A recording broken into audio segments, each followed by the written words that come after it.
Представи си, че си прекарал последните години в бакрумовете и изведнъж се озовеш на ниво, за което не си чувал и не си виждал досега. Намираш се в студена стая, в която почти няма цветове.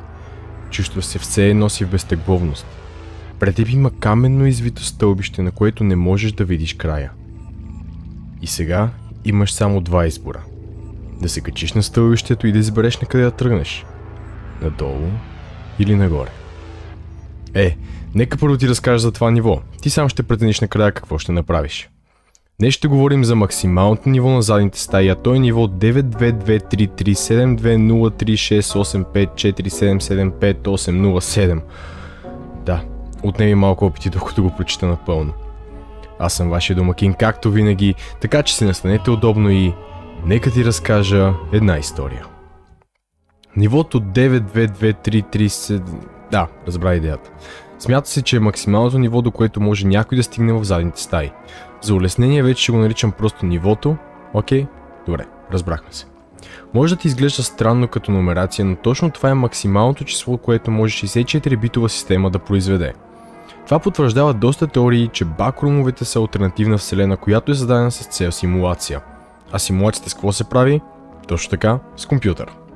Но това е само теория. Бакрум теория. А сега, нека се заемем и с нивото.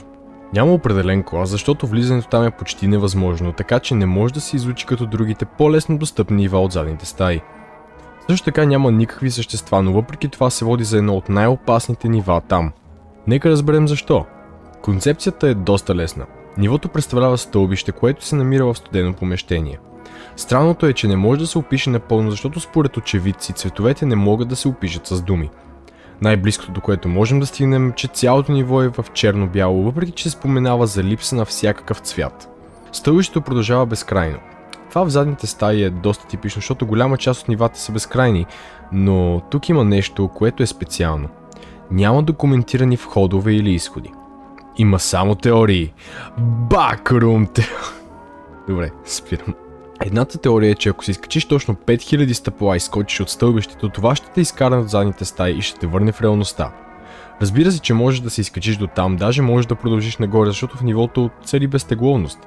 Буквално не можеш да усетиш тежестта на тялото си, за да се измориш. Другата теория е, че ако изкачиш точно 85 стъпала и скочиш, то ще попаднеш в нивото 3 въпросителни, което е едно от най-опасните нива, които съществуват. Така че аз бих се покатерил малко повече. Има слухове, че може случайно да се гличнеш по стълбището и да попаднеш в Midrooms, но аз не бих заложил на това. Там няма никакви провизии като храна и вода, така че аз бих предпочел да следвам теориите, а не слуховете. Най-ниското ниво в задните стаи е същото число, само че с минус отпред. И то не изглежда доста добре. Твърди се, че изцяло гличнати текстури с проникващ код зад тях. Входове и изходи за там няма, доста подобно на това ниво. Та нека обобщим. Това ниво е последното от задните стаи. То представлява студено помещение без цветове и има безкрайно стълбище по средата. В безтегловност си и затова не можеш да се измориш от катеренето. Минималното ниво е същото, обаче с минус отпред. Кой би предположил? Така че, да се върнем към въпросът ми. Ако се озовеш там, на къде би поел?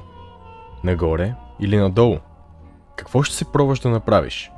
Напиши ми предложенията си отдолу. В края на следващото видео ще избера най-интересния коментар и ще го покажа, така че нищо не ти пречи да пробваш. Да, малко е шокиращо, че се върнах след около половин година, но отново съм тук. Благодаря на всички, които все още ме гледате. Продължаваме с бекрумовете и не само. Това беше всичко от мен за сега. До следващия път, а до тогава може да изгледаш предишното видео в канала. Пазете се.